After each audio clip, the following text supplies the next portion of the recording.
Welcome to Parker's MMA Show. If you want to learn about all things going down in the fight world, you've come to the right place. Each episode, your host Parker Keene will take a deeper dive into the always entertaining world of sanctioned fist fighting. Now here's your host, Parker Keene. Welcome back. We are here, Parker's MMA Show, episode 68. We have a very special guest today, making his much-awaited return to the show. We have Bellator bantamweight Cass Bell. He is going to put his 5-1 record on the line on April 9th against undefeated prospect Jornel Lugo at Bellator 256. For my money, Cass is one of the nicest guys in all of MMA. And from all of his social media posts, you can tell he is just as excited to get back in that cage as we are to talk to him about it. So without further ado, welcome back to the show, Cass Bell. Hey, thanks for having me, guys. I'm excited. So, Cass, last time we talked, right, you were an undefeated record heading into a really high anticipated bout with Raytheon Stotts. Obviously didn't go your way, but what are some of the things that you learned from that fight or took away from that fight that you're bringing into this matchup with Lugo? Let's see. The most important one was that I can't take any days off. You know, COVID hit. We took 2 months off of not training at all. And I realized, you know, the older I get, the harder it is to get back into training, get back into shape. And so that's one thing I haven't stopped since my Raytheon fight. I realized, you know, like, hey, you know, we can't take any days off. We got to, you know, I got to be in the gym. I got to be training. Just like I've been doing the last 5 fights I was doing before, you know, when I was undefeated. So that's like the biggest thing. Also, you know, with the no crowds and stuff, I thought it would be, you know, easy, like it'd be just fine. But I mean, it's hard, you know, it's hard not, you know, I'm used to having everybody there, everyone cheering and screaming, all the crowds and stuff, to see a green everywhere. Sometimes Parker's in the crowd too. And so, I mean, it's, you know, it's hard. It was definitely hard. I had to pump myself up a little bit more than I'm used to. Usually I'm just nice and calm and just like not really worrying about anything. And the crowd just gets me going. But the last fight, I was too much in my head. I was like pumping myself up a little too much. And, you know, unfortunately didn't go my way. So talk a little bit more about the things you have changed going into this camp. Like, what are you doing differently? Is it just training more, or have you added in different wrinkles to kind of, you know, get better in your time off? Yeah, so we've definitely been training a lot more. Like the last fight, I only trained for like 3.5 weeks or so, you know, for that fight. And fighting at this level, you can't, you know, I knew this, but I didn't realize how hard it was going to be for me to get back into shape like that, because I've never took 2 months off in my whole entire life, you know, or since I've been training professionally. So yeah, we're training constantly. We're training also, you know, with not that much music. Usually I train all the time with music. It always pumps me up, always gets me in the zone. But we're trying to, you know, keep myself nice and calm and just, you know, nice and quiet, the gym nice and quiet and stuff, just because that's how it's going to be. You know, it's just going to be me and my opponent, and then we're going to hear our coaches. You know, I'm going to hear his coaches and my coaches, you know, yelling back and forth, you know, our game plans and stuff. So, yeah, we've been, you know, working on that. I've been, you know, lifting a lot more, which is nice. And like the most important thing is staying in shape, you know, just doing something every day, instead of, you know, not doing anything. So What was that something that you had even kind of thought about going into that last fight? Was the no crowd factor, or is that just something like fight night you realize like, oh shit, this is like completely different than I thought? I mean, I was talking myself up like, oh, it'll be fine, you know, it'll be, you know, it'll just, you know, just be like a sparring session kind of thing. And unfortunately it was, you know, too much. We were, you know, for the quarantine thing, they you know, make us stay in our hotel room like 2 hours before, an hour before we walk out to the cage. So normally we're there for a couple hours beforehand, like in San Jose, you know, where we get there 4 or 5 hours before, we're chilling and stuff. I'm usually selling tickets, you know, even right then and there, talking to people. just, keeping my mind off things. But it was definitely a lot because there was nothing going on. So I was able just to chill in my room, start thinking about, the fight and stuff. And I even turned on 300, which I thought was a big mistake. Or I realized afterwards because I was so pumped up. I'm like, yeah, 300, let's go. And,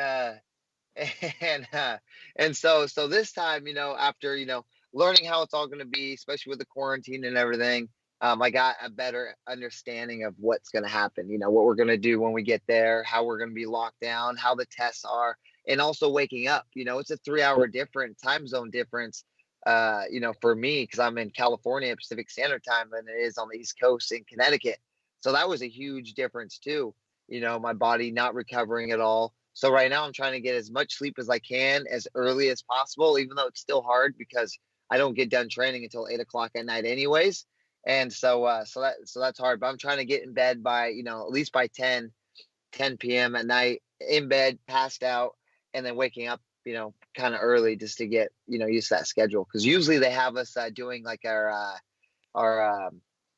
what is it called? Our, not quarantine shot, or, we're getting our test done, our test for COVID, our COVID test, at 7 a.m. in the morning. So really that's like what, 3 p.m. or 3 a.m., California time, or 4 a.m., our time. So that was one of the hardest parts right there. But, luckily I've been through it now, at least one time. So I'm expecting we're planning ahead.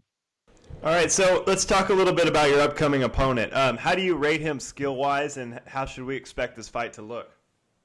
So he has, he has some, high, he has a lot of good skills. He's a counter fighter. He has some good takedowns. He has some good takedown defense, and he has, good hands and stuff. He likes to move. He switches his stance back and forth, the orthodox and southpaw. So I'm super excited. I'd say, he's going to be my toughest fight besides my Rafian's, Stotts fight. Rafian was 13-1, super experienced guy coming from a big gym. And now Lugo, he's coming from, down out in Florida and stuff, from a good gym, and 5-0. He has what I had. I was 5-0, and then unfortunately now I'm 5-1. So hopefully I could make that happen and get that W. Like I said, he's good at everywhere I've been watching. All the fights I've been watching. Like I said, his hands are really fast. He likes to throw straight punches and stuff, move his head a lot, and he's a counter fighter, kind of like I am. So he'll move, he'll move out of the way, wait for somebody to come in and throw some, punches at him, and then he'll counter. But yeah, no, I'm looking really forward for it. We've been working on the game plan that we're working on, and yeah, I'm just excited to get back in that cage. So what does that schedule look like for you to get back in this cage? Because obviously you've talked about that seems to be what you think is probably the biggest problem with the Stotts bout, right? Is you were all off schedule with training and then with sleeping and then with preparation for the fight. So how early will you get out to Connecticut? How long will you have to quarantine? What are the accommodations like? What does that whole process look like for you in terms of the lead up to this fight? Yeah, so we're leaving on April 3rd. So that's, quite a days out. So we're leaving, April 3rd. We have to drive like 3 hours to the airport. We get in the airport, we fly out that Sunday morning. So on the 4th, I believe. And then we're, right when we get there, I'm stuck in my room by myself for 2 days. I guess for 48 hours. My coach is in a separate room. And then my cornerman, my other guy is Justin Tenador, who's also going to come with me. He's going to be in his own room too. So they're going to keep us away from each other for 48 hours. And then after that, after we get all our tests done and we pass, then they'll let us, combine rooms and see each other. And then we can kind of move around and, do what we need to do, go for our runs, do our little workouts and all that stuff, focus on the weight cutting. I know we're fighting on Friday, April 9th. So instead of Saturday, so yeah. How's the accommodations and everything in the Bellator bubble? Like, is the food good? Are you able to kind of get what you need? Do you, occupy yourself watching movies in the hotel room for 2 days? I mean, how does it compare to kind of what you've seen from the UFC and then other sports bubbles? Yeah, so Bellator does a great job. Unfortunately, I don't get to eat all the food that they give us, but Sure. my coach John Thompson, he always talks. He loves that fresh squeeze orange juice that they got. I remember that's what it was last time. I wanted it so bad. I got it after my fight, which was really good. But yeah, actually, I don't really eat the food that much. I give it to my coaches, my cornermen, because I bring all my food with me, so it all gets. I have everything, laid out. I bring it all with me on the airplane, and then I eat whatever I'm supposed to eat, just so I can make the weight cut super easy, and I don't have to worry about it, because that's the biggest thing. I stress on. I always want to make weight. I want to make sure I'm fed and I'm fueled, because you can't just go out to the stores. They won't let us. Once we're there, we have to stay in there. So that's like the biggest. That's the hard thing, because usually I go shopping, get certain food that I need and all this stuff. Sure. But so now I got to bring everything with me and make sure, I'm stuck in there, like you said, for 48 hours. So yeah, I'll be watching some movies, but a lot calmer movies, no 300 or nothing like that. And then I'll do, a lot of shadow boxing, a lot of, just little stuff, working on my weight cut too. I bring some stuff I bring for my weight cut. Like I have a big old sleeping bag, kind of, I forget what it is, but it's like a heating pad, big old sleeping bag. I get in there and it helps me cut weight.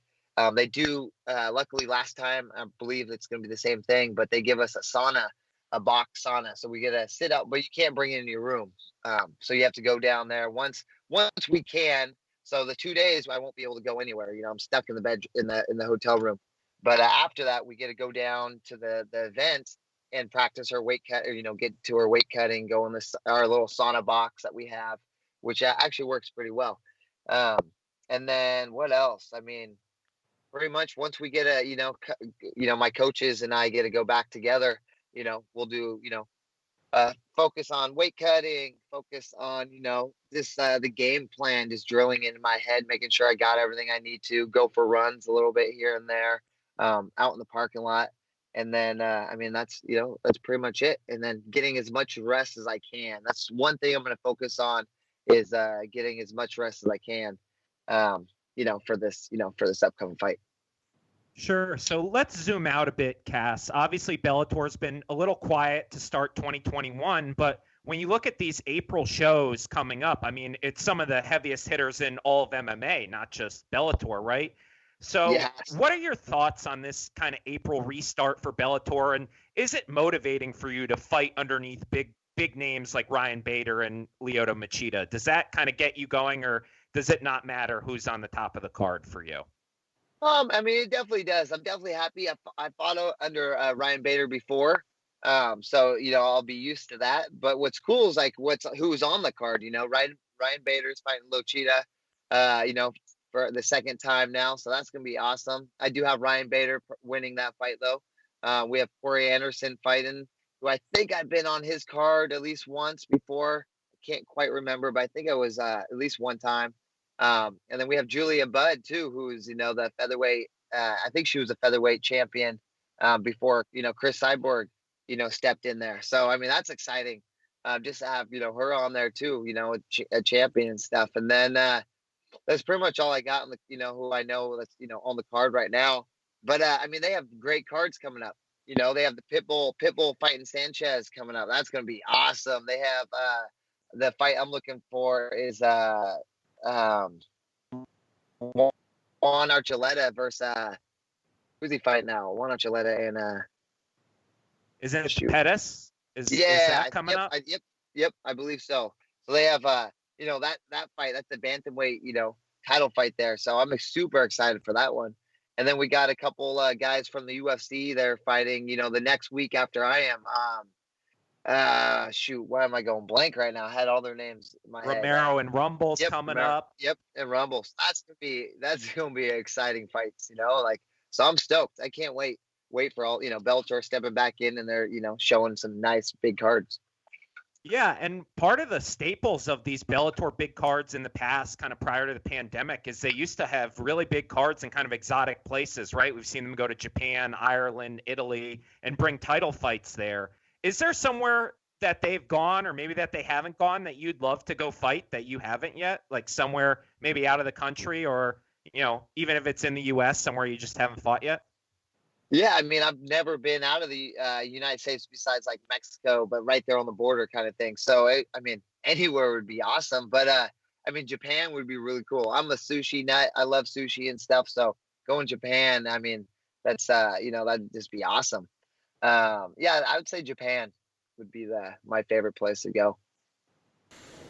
All right. So, what are your thoughts on Bellator recently adding rankings?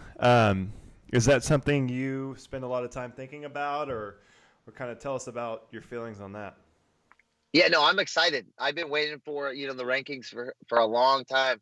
Everybody keeps tagging me in like different random rankings, which I don't know which they mean or not. I'm like, oh, somebody's like, you ranked number 3 out of all the Bellator fighters. This is when I was 5-0 at the time, and this and that. I'm like, oh, that's awesome. But again, to me, it was cool. It was a great feeling, but it just didn't really hold anything too much. Like it's cool to see all that stuff. Like somebody was like, I had 5 fights in Bellator at the time. I was undefeated, so I was really high up in there with the top fights in the bantamweight division. I was like number 1 out of there and stuff, which was awesome.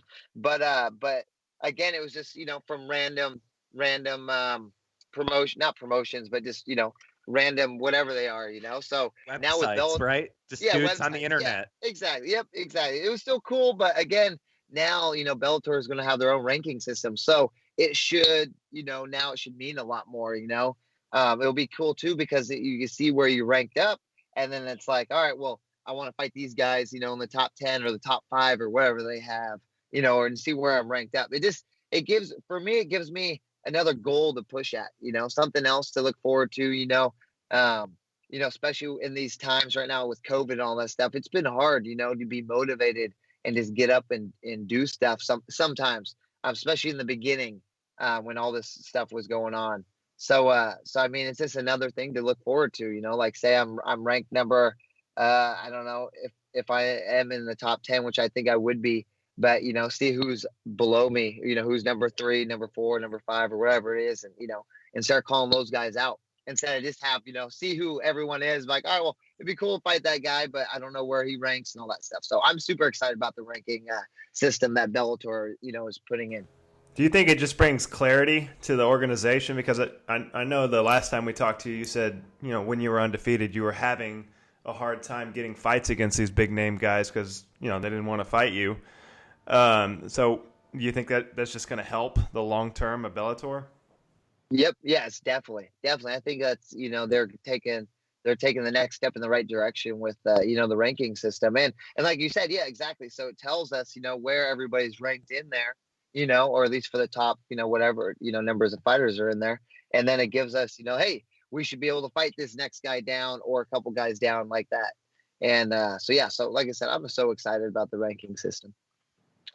Let's talk a little bit about where kind of you sit in that Bellator ranking, system with the bantamweights and what you think of kind of the top competition. I want to run through a few questions I have here about the Bellator bantamweight division, Cass. Okay. Do you think we'll see Kyoji Horiguchi fight for the 135-pound belt in 2021 in Bellator? I hope so. I definitely hope so. I'm not 100% positive because he hasn't yet, like we fought for them. He hasn't, they haven't came up. I saw something about Coker. I don't know if it was like a couple months ago, but they were talking about it.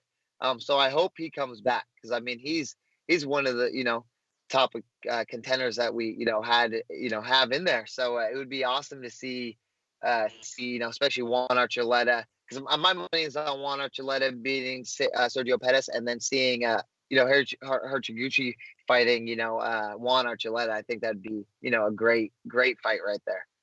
Who would you favor in that fight between Horiguchi and Juan Archuleta? Ooh, I would want my boy Juan to win, Juan Archuleta to win. But I mean, it's a tough fight. It just depends. I mean, I can't wait to see what he does, with Sergio Pettis, see how that fight goes down and see how he is. Because again, the with the COVID and stuff, it's been weird. Finally, my gym's open again, so we're able to train and stuff. But I don't know what all these other gyms are doing. I know Sergio's gym, they haven't shut down. They're able to train full capacity with their pros, professionals, and all that stuff. And no mask, no nothing. So they're able to keep continuing to train. I don't know how Archuleta's team's doing, and I don't know how all that's playing in effect. Like with my training, I thought I really believe not taking away from stats, but I really believe that was what really hurt me the most was I didn't get to train the whole time. I didn't have all my training partners with all the different looks. I had my coach, John Thompson, which was awesome. I had Tyson Miller, but that was it, for training. And they're all bigger guys, and I'm fighting 135ers. I'm fighting little guys. So it's a, whole different ball game. And then also, I only got to lift weights like 3 times that whole fight camp because I was so sore. And so like, damn, I'm so out of shape right now. Like I'm getting sore for 5 days straight and I came, so it's hard. So right. These times are just so weird on how, anybody could take it right now. Whoever's whoever's been training and hasn't taken any time off, those are the guys that are going to come through and, mop up everybody. So yeah, so I'm not sure. I definitely want Juan Archuleta to win that though, if they ever do get a fight. It's interesting you say that because I think, pandemic MMA, I completely agree, has been super weird, but I'm thinking about it now, and so many of the guys who have made their rise during this time are guys who train out of Texas and Florida, which have been, open and able to train the entire time. So, I think it's a fascinating point that you make here, Cass, about the disadvantage of being a California-based fighter during the pandemic. Yep. Yeah, no, it's been hard. I want to segue off of that. If we take you out of the equation, right? Who do you think is Bellator bantamweight champion January 2022? 2022. I'd say Juan Archuleta. Yep. I say Juan Archuleta. I don't see anybody beating Juan Archuleta besides, Haraguchi. He's a beast. He's a beast. So it's him or Juan Archuleta. And then kind of along those same lines, who's a guy in the division right now that you look at him and you're like, that guy's really underrated? Ooh, let's see. Who's underrated? That's a good question. I don't know. So far, I don't know who would be underrated. I know who I'd want to fight, the guys I want to fight, I definitely want to fight James Gallagher. It looks like he's gonna fight. Who's he fighting? He's fighting somebody this. I thought he was fighting Raytheon Stotts. I thought that was Stotts. I think so. Stotts gonna be cool to fight, but Stotts is gonna destroy him. I already know that. I feel like he's gonna beat James. I kind of wish James Gallagher would have took the fight with me first, and then if he got through me and then stepped up to Stotts, but. It sounds like James is trying to go for the belt, finally for once. So he wants that belt. So we'll see how that goes. Josh Hill, though, I want to see Josh Hill and Rafael Stotts fight. That's who I really want to fight. That's who I thought should have been the next in line because it should have been, Sergio Pettis and Juan Archuleta, and then Josh Hill and Stotts fighting, and then whoever wins that fight, wins for the title, goes for that title fight. So that's all. I was kind of disappointed when I saw Stotts fight James Gallagher. James Gallagher is 11-1. I was 5-0 when I fought Stotts. I want Stotts to, really push himself and fight some, high level, more high level guys. I guess James Gallagher is 11-1, but I want to see Stotts be actually, challenged with his experienced fighters. Josh Hill would have been an awesome fight for him. I'm not sure why that didn't work out. But who knows? We'll see. What is it about James Gallagher that kind of, every time you talk to a Bellator bantamweight, you ask them who they want to fight, they all say James Gallagher. You ask them who's overrated, they all say James Gallagher. What is it for you, Cass? I know, you're not the smack talking type. You're about as far from Conor McGregor as you could possibly get. And there's a lot of people who think of Gallagher as kind of this mini McGregor. What is it for you that just you look at him and you're like, man, I'd love to fight that guy? Just because I love when people do talk shit, I love it. Like it gets me more fired up. It gets I love fighting. Don't get me wrong. I love fighting. I do this. I'll do this for as long as I can, even if I wasn't getting paid. I just love to fight. And, so he likes to run, push your buttons and, talk crap and, even in the back area, run their mouth too. So, I just love that. I love that. Yes, I don't talk that much, I don't talk that much at all. But I love when fighters do, it just gets me going. That's how I've always grown up. I was always the one standing up for my friends or somebody, and somebody's running their mouth, picking on somebody, trying to be the bully. And I feel like that's, who James is, more like a bully kind of. And so that's one of the reasons why I've always wanted to fight him. And, he is big name, especially in in Ireland and stuff. Like, he brings a lot of people to, to the table to come watch that. So that'd just be another big step for me to, get my name out there. Cass, my final question kind of about the bantamweight division, right? How many wins do you think you need to get to that title shot? In your mind, if everything goes perfect and you win your next however many fights, you get a title shot. How many fights is that, do you think? Ooh, so because of my last loss, it definitely, changed a lot. I was not expecting that to happen. I thought I was going to have the title fight in my 7th fight or something like that. Maybe if I would have got through Stotts, and then they would have gave me one more probably, and then, gone through there. But unfortunately I lost. So my goal right now is to probably win 2 more fights right now of whoever they give me. And then hopefully fight Stotts again, get my rematch with Stotts as long as he's winning. Unless he loses and, he gets a title fight and loses, I'll still take that fight again because I want my rematch because I really think I could do a lot better. My showing was terrible. It was my worst showing since my amateur career, and how I was feeling about everything. It just, I was way off in that fight. So I definitely want that rematch. So I'd say after I fought Stotts, so 3 fights from now, if I take out Stotts in a really good performance, I would say, my 8th or 9th fight, in Bellator, I think I would be able to get a title fight.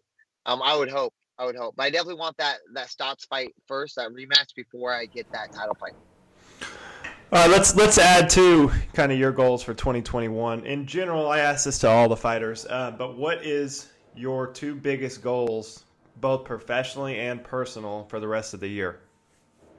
Ooh, so for the rest of I obviously have to win, my fight against Lugo. I gotta, shut him down, take him out, not just, a 3-round fight, but hopefully, take him out, a lot sooner than that. And then, I want, obviously still, be not undefeated, but, in this year, be undefeated. I want to fight at least 2 or 3 more times in this year. And then, shoot, my goal, I want to, keep coaching the kids that we've been doing, keep traveling to the wrestling tournaments. Hopefully, California opens up so we could, stay in Cali and, do some tournaments here. And shoot, my goal is to, to be undefeated in 2021. And and keep chasing that goal. Like I said, I want that rematch with Stotts really bad, but I know I need to wait my turn now. I messed it up the first time by, not doing it, not taking it so, or, not be able to do what I need to do. And so, like I said, hopefully I get 2 more fights, and then maybe I could get that rematch with Stotts. That's great. I think that's that sounds good to us. I remember texting Parker the night of the Stotts fight, and we were both like, something's off with Cass. So I'm glad to hear that you agree that there was something off and you've refocused and, it's going to be the old Cass Bell. Cass, something we've been doing with every fighter we've had on. We have a new rapid fire segment. It's 5 questions, pretty unrelated to MMA most of the time, but just, try and do a different theme with every fighter. I know you're Mr. Green with your hair and with your green army. So I have a 5-question rapid fire of green things that I'm going to ask you. So just whatever comes to your head. Are you ready for rapid fire? I'm good. I'm terrible at tasks, but I'm good. Let's go. All right. Question number 1. What is your favorite green vegetable? Ooh, cucumbers. Number 2. What shade of green would you say your hair is on fight day? I would say a little darker than a tennis ball green. Number 3. Where is the greenest grass that you've ever seen? Ooh, the greenest grass. That would be up in the Humboldt Hills, where like the 4-leaf clovers live. All right. Number 4. What is something that is artificially dyed green that you enjoy? Seaweed salad. 5. Okay, so Viacom owns Bellator and Nickelodeon.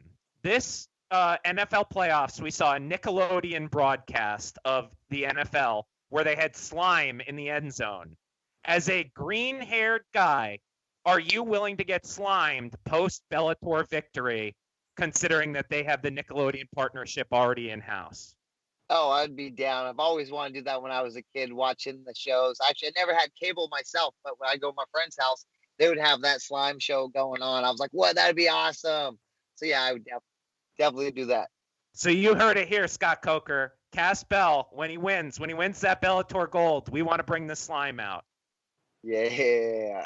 All right, Cass. Well, thank you so much for coming on the show. Really, really appreciate the time. Appreciate you, indulging our questions here. Best of luck on April 9th. We'll be rooting for you live on the Bellator YouTube channel. Cass Bell fighting, what's this guy's name?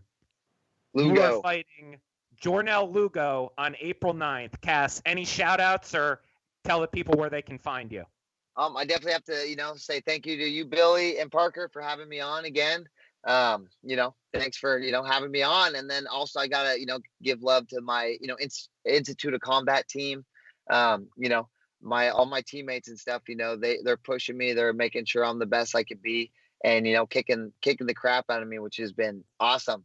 And then also I got to give a big shout out to Pro Cycle Service, who just actually joined the team. I've been seeing them. They've been helping me, fix up my quads and dirt bikes that I've had for my kids and stuff during this, COVID-19 time.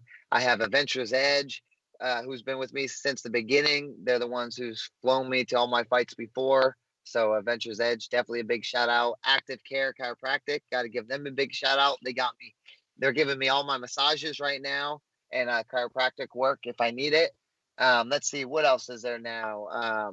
I have Human Truth Body Works. Jack Collins is the man. I call him God Hands because any kind of injuries I have, he fixes for me. I actually had a big injury from my last fight with Stotts. I'm not going to say what part was injured, but I got that finally fixed with Jack working on me and stuff, doing that. So that was awesome. So I mean, he changed my mindset and everything. So I was a little worried about it. I'm like, man, my injury's not getting better, this and that. And then Jack came over, did his magic and fixed me all up. What else do I have? I have, Save JT, that little guy. He's doing good right now. He just moved to Texas, which I think is great because they're more open, so he could get all the help he needs. And then California's shutting down. It's hard to get any kind of work done right now. It's crazy. So I'm glad they made it out to Texas, so they could help that little guy. I have New Wave Realty. I got to give a big shout out to them. Chris and his family has been awesome. Good place to buy any houses. They'll set you up with anything. Let's see. Oh, I got the Firewater Lounge, Share Heights Casino. They're going to be watching the fights. So definitely got to give them, a big shout out. I also have the pub, which is the new, my newest sponsor. So I got to give them a big shout. They're going to be watching the fights there too. And they feed me on my lunchtime now here and there when I can't eat. So I'm super stoked with them. And then, yeah, I mean, and everybody else, it's, in there, all the kids and stuff, not be able to go to school or can't train right now. You guys keep your head up. We're almost around the corner.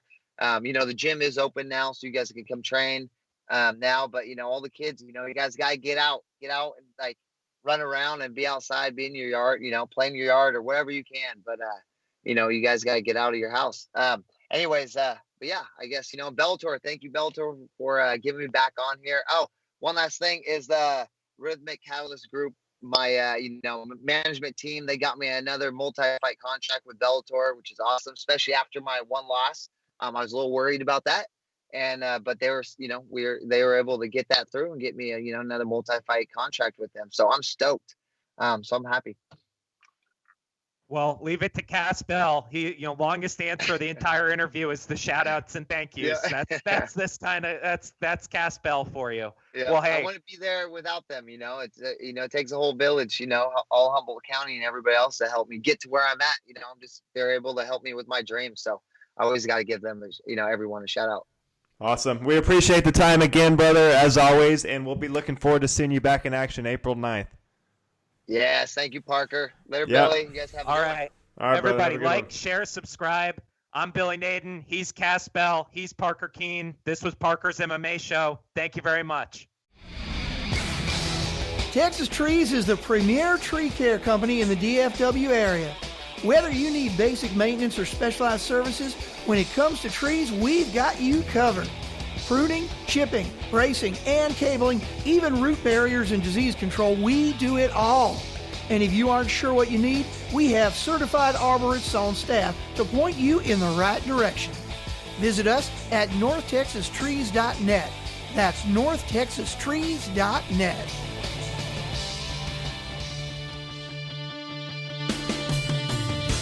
Thanks for listening to Parker's MMA Show.